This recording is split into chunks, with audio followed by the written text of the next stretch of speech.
हमारा जीवन में जब दुख आता है, संकट आता है, हम उस समय क्या करता है? हम पत्थर में जाके पूजा करता है, क्योंकि पत्थर में हमको भगवान को देखता है। हम मूर्ति में जाके माथा टिकाता है, क्योंकि मूर्ति में हम भगवान को दिखाई देता है। बट जो गुरु प्रकट परमात्मा स्वरूप होता है, ये कभी नहीं देखता है। क्यों जानता है? उनका अज्ञान अंधकार है। जन्म जन्म का अज्ञानता के कारण गुरु को परमात्मा स्वरूप कोई दिखाई नहीं देता है। ये शरीर में हमारा 3 शरीर रहता है: सूक्ष्म शरीर, कारण शरीर, स्थूल शरीर। ये शरीर में जो कारण शरीर है, उसमें जन्म जन्म का कर्म का लेयर पड़ा रहता है, और ये लेयर परमात्मा का भक्ति बिना नहीं निकल सकता है। जैसे आप पत्थर में भी पूजता है, मूर्तियों में भी पूजता है,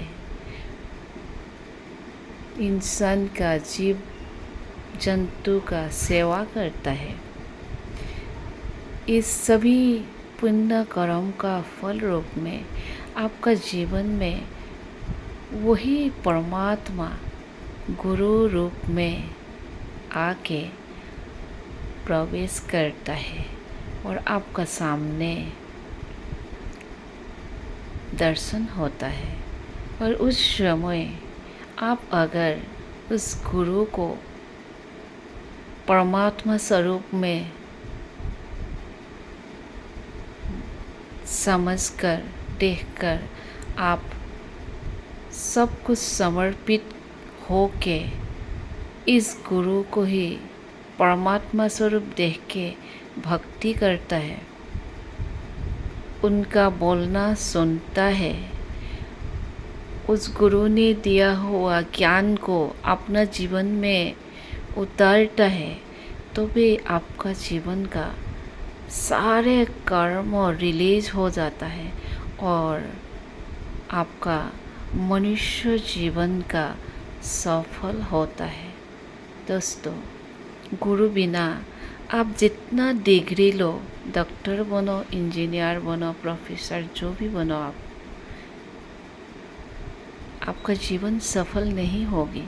जब तक मनुष्य जीवन धारण करके गुरु प्राप्त नहीं होता है, तब तक ये जीवन असफल है। इसीलिए आप लोग का जीवन में अगर कोई गुरु मिला है, आत्मज्ञानी गुरु जो आत्मा स्वरूप में स्थित है, ऐसा गुरु का आश्रय लीजिए और ये मनुष्य जीवन को सफल कीजिए। धन्यवाद आप सभी लोगों को।